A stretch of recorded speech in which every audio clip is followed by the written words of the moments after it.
ಮಾಡಿ ಮನೆಯನ್ನ ನಡೆಸ್ತಾ ಇದ್ದೇನೆ, ಮಗನಿಗೆ ಜಾಮೀನು ಸಿಕ್ಕಿದೆ ಅಂತ ಮಾಧ್ಯಮದಲ್ಲಿ ನೋಡಿದೆ. 7 ತಿಂಗಳಿಂದ ದುಡಿಯುವ ಮಗ ಇಲ್ಲದೆ ಕಷ್ಟ ಅನುಭವಿಸಿದ್ದೇನೆ ಅಂತ ಅನುಕುಮಾರ್ ತಾಯಿ ಜಯಮ್ಮ ಪ್ರತಿಕ್ರಿಯೆ ಕೊಟ್ಟಿದ್ದಾರೆ. ನೋಡಿ, ಇಡೀ ಕುಟುಂಬಸ್ಥರೆಲ್ಲರೂ ಕೂಡ ಪಾಪ ಈಗ ತಾನೇ ಜಗದೀಶ್ ತಾಯಿಯವರನ್ನ ನೋಡಿದ್ರೆ ಎಷ್ಟು ಬಡತನದಲ್ಲಿದ್ದಾರೆ ಅಂತ. ಈಗ ಸದ್ಯಕ್ಕೆ ಅನುಕುಮಾರ್ ಅವರ ತಾಯಿ ರಿಯಾಕ್ಷನ್ ಕೊಟ್ಟಿರುವಂತದ್ದು, ಹೂ ಕಟ್ಟಿ ಕೂಲಿ ಮಾಡಿ ಮನೆಯನ್ನ ನಡೆಸ್ತಾ ಇದ್ದೇನೆ ಅಂತ.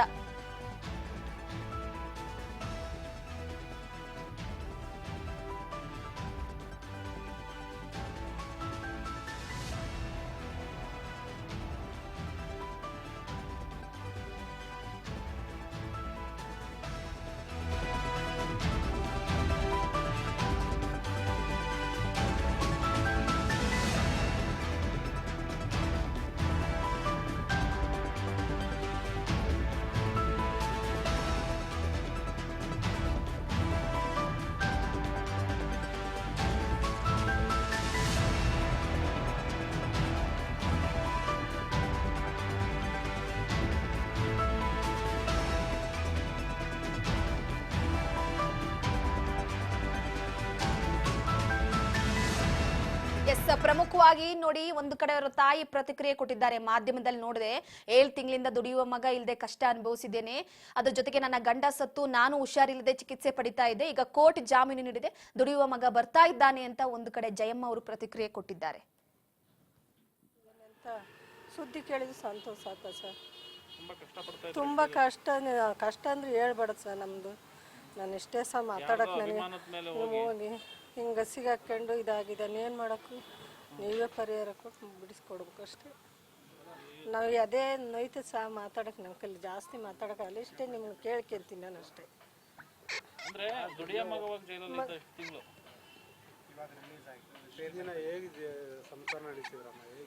ಹಂಗೆ ಮತ್ತೆ ಹೂವು ಪವ್ವ ಕಟ್ಟಿ ಜೀವನ ಮಾಡಿದ್ವಿ ಸರ್ ನಾವು. ಮತ್ತೆ ಏನು ಮಾಡೋಕ್ಕೂ ದುಡಿಯೋ ಮಗ ಹೋಗಿ ಅಲ್ಲಿ ಕುಂತಿದೆ ಅಂದಮೇಲೆ ಮತ್ತೆ ಏನಾದರೂ ಹೊಟ್ಟೆ ಪಡಿ ಮಾಡಲೇಬೇಕಲ್ಲ. 7 ತಿಂಗಳಾಯ್ತು, ಚೆನ್ನಾಗಿದ್ದಿಲ್ಲ, ಬ್ಲಡ್ ಹಾಕ್ಸ್ಕೊಂಡೆ. ಯಾರು ನಮ್ಮ ಕಷ್ಟಗಳು ಯಾರು ಕೇಳ್ತಾರೆ ಹೇಳು? ನನ್ನ ಮಗ ಹೋಗಿ ದುಡಿಯೋ ಮಗ ಅಲ್ಲಿ ಹೋಗಿ ಕುಂತಾನಲ್ಲ, ಯಜಮಾನ್ರು ಕಳ್ಕೊಂಡು ಅಷ್ಟು ಇನ್ನು ದುಡಿಯಂತ ಯಜಮಾನ್ ಕಳ್ಕೊಂಡೆ.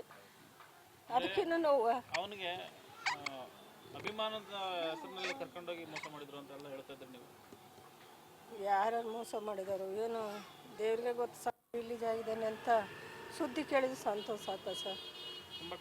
ತುಂಬ ಕಷ್ಟ ಅಂದ್ರೆ ಹೇಳ್ಬೇಡ ಸರ್. ನಮ್ಮದು ನಾನು ಇಷ್ಟೇ ಸಹ ಮಾತಾಡಕ್ಕೆ ನನಗೆ ಹೋಗಿ ಹಿಂಗೆ ಸಿಗಾಕೊಂಡು ಇದಾಗಿದೆ, ಏನು ಮಾಡೋಕ್ಕೂ ನೀವೇ ಪರಿಹಾರ ಕೊಟ್ಟು ಬಿಡಿಸ್ಕೊಡ್ಬೇಕು ಅಷ್ಟೇ. ನಾವು ಅದೇ ನೋಯ್ತು ಸಹ ಮಾತಾಡಕ್ಕೆ ನಮ್ಮ ಕೈಲಿ ಜಾಸ್ತಿ ಮಾತಾಡೋಕ್ಕಲ್ಲ, ಇಷ್ಟೇ ನಿಮ್ಗೆ ಕೇಳ್ಕೊಂತೀನಿ ನಾನು ಅಷ್ಟೇ.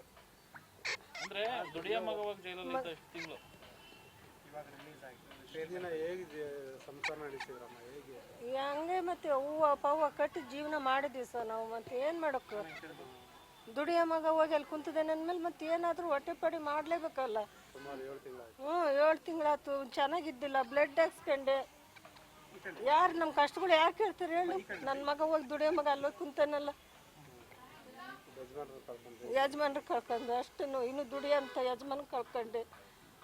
ಅದಕ್ಕಿನ್ನು ನೋವು. ಅವನಿಗೆ ಅಭಿಮಾನದ ಹೆಸರಿನಲ್ಲಿ ಕರ್ಕೊಂಡೋಗಿ ಮೋಸ ಮಾಡಿದ್ರು ಅಂತ ಎಲ್ಲ ಹೇಳ್ತಾ ಇದ್ದಾರೆ ನೀವು.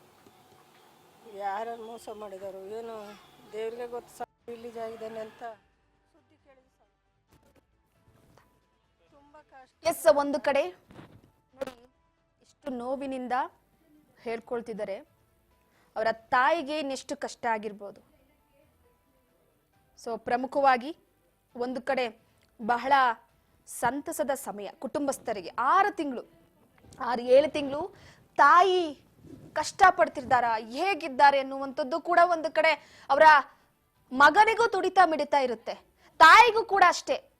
ಅನುಕುಮಾರ್ ಅವರ ತಾಯಿ ಇವರು ಮಗ ಜೈಲ್ನಲ್ಲಿ ಹೇಗಿದ್ದಾನೆ, ಹೋಗಿರೋಂಥವ್ರೆಲ್ಲರೂ ಕೂಡ ಪಾಪ ಬಹಳ ಬಡವರು ಮಕ್ಕಳೇ. ಸೊ ಅಭಿಮಾನ ಅಂತ ಹೇಳ್ಬಿಟ್ಟು ಜೈಲ್ ಸೇರ್ಕೊಂಡಿದ್ರು. ಒಂದು ದರ್ಶನ್ ಅವರ ವಿಚಾರಕ್ಕೆ ಸಂಬಂಧಪಟ್ಟಂತೆ ಇದು ಕೂಡ ಮಾತು ವ್ಯಕ್ತವಾಗಿತ್ತು. ಅಭಿಮಾನ ಅಂದುಕೊಂಡು ಎಲ್ಲೋ ಒಂದು ಕಡೆ ಜೈಲ್ ಹೋಗ್ಬಿಟ್ಟ ನನ್ನ ಮಗ ಅಂದುಕೊಂಡು. ಅವರ ಗಂಡ ಕೂಡ ಸತ್ತಿದ್ರು. ಆ ಸಂದರ್ಭದಲ್ಲಿ ನನಗೂ ಕೂಡ ಹುಷಾರಿರ್ಲಿಲ್ಲ, ಹೂಕಟ್ ಜೀವನ ಮಾಡ್ತಾ ಇದ್ದೆ, ಯಾರಿಗೆ ಹೇಳಿ, ತಿನ್ನೋದಕ್ಕ ಅನ್ನ ಇರ್ತಿರ್ಲಿಲ್ಲ, ಅವ್ರನ್ನ ಬಿಡಿಸ್ಕೊ ಬರೋದಕ್ಕೂ ಕೂಡ ದುಡ್ಡು ಇರ್ತಿರ್ಲಿಲ್ಲ ನನ್ನ ಹತ್ರ, ಏನ್ ಮಾಡ್ಲಿ ನಾನು, ಈಗ 7 ಜನಕ್ಕೂ ಕೂಡ ಬೇಲಾಗಿದೆ, ಖುಷಿ ಆಗ್ತಾ ಇದೆ ಅಂತ. ಸೊ ಪ್ರಮುಖವಾಗಿ ಒಂದು ಕಡೆ ಈಗ ಸದ್ಯದ ಮಟ್ಟಿಗೆ ಅಂತೂ ಇಂತೂ ಫೈನಲಿ ದರ್ಶನ್ ಅವರು ಹಾಗೆ ಅವರ ಗ್ಯಾಂಗ್ ಬೇಲ್ ಸಿಕ್ಕಿರುವಂತದ್ದು ಒಂದ್ ರೀತಿ ಖುಷಿ ವಿಚಾರನೆ. ಆದ್ರೆ ಎಲ್ಲೋ ಒಂದು ಕಡೆ ಅವರ ಕುಟುಂಬಸ್ಥರ ಈ ಅಳಲು, ಕುಟುಂಬಸ್ಥರ ಈ ಒಂದು ನೋವು, ಕುಟುಂಬಸ್ಥರ ಈ ಒಂದು ಆ ಬರುವಿಕೆಯ ಕಾತುರ ಇವತ್ತು ಮುಕ್ತಾಯ ಆಗಿದೆ ಅಂತ ಹೇಳ್ಬಹುದು. ಜಯಮ್ಮ ಆಗಿರ್ಬೋದು, ಅದರ ಜೊತೆಗೆ ಜಗದೀಶ್ ಅವರ ತಾಯಿ ಆಗಿರ್ಬೋದು, ಅವರ ಮಾತನ್ನ ಕೇಳಿದ್ರೆ ನಮಗೂ ಕೂಡ ಕಳ್ ಚುರ್ರನ್ನುತ್ತೆ. ಇನ್ನ ಮಗ ಯಾರಿಗೋಸ್ಕರ ಕೊಲೆ ಮಾಡಿ 7-8 ತಿಂಗಳು ಜೈಲಲ್ಲಿದ್ದ ಅಂತಂದ್ರೆ ಯಾರಿಗ್ ತಾನೇ ತಡ್ಕೊಳ್ಳೋದಕ್ಕಾಗುತ್ತೆ? ಮನೆಗೆ ನೆರವಾಗಿದ್ದಂಥ, ಮನೆಗೆ ಆಸರೆಯಾಗಿದ್ದಂಥ, ಮನೆಯ ಮಗನಾಗಿದ್ದಂಥ ಮಗ, ಕಷ್ಟಕ್ಕೆ ಮಿಡಿತಾ ಇದ್ದಂಥ ಮಗ ಇಲ್ಲ ಅನ್ನುವಂಥ ವಿಚಾರ. ಹೋಗಿ ಜೈಲಲ್ಲಿ ಕೂತ್ಬಿಟ್ಟಿದ್ದಾನೆ. ಹೇಗ್ ಸಂಸಾರ ನಡೆಸಬೇಕು, ಹೇಗ್ ಮನೆ ನಡೆಸಬೇಕು, ಹೇಗ್ ಜೀವನ ಸಾಗಿಸ್ಬೇಕು, ಈ ವಿಚಾರಕ್ಕೆ ಸಂಬಂಧಪಟ್ಟಂತೆ ನನ್ಗೂ ಹುಷಾರಿಲ್ಲ, ನಾನೂ ಚಿಕಿತ್ಸೆ ಪಡಿತಾ ಇದ್ದೀನಿ, ಫೈನಲಿ ನನ್ನ ಮಗ ಬರ್ತಾ ಇದ್ದಾನೆ, ಖುಷಿ ಆಗ್ತಾ ಇದೆ, ನಾನು ಟಿವಿಲ್ ನೋಡಿ ನ್ಯೂಸ್ ಅಲ್ಲಿ ನೋಡಿ ತಿಳ್ಕೊಂಡೆ ನನ್ನ ಮಗ ಬರ್ತಿದ್ದಾನೆ ಅಂತ ಹೇಳ್ಬಿಟ್ಟು ಅಂತ ದರ್ಶನ್ ಅವರ ವಿಚಾರಕ್ಕೆ ಸಂಬಂಧಪಟ್ಟಂತೆ ಗ್ಯಾಂಗ್ ಸಿಕ್ಕಂತ ಗ್ಯಾಂಗ್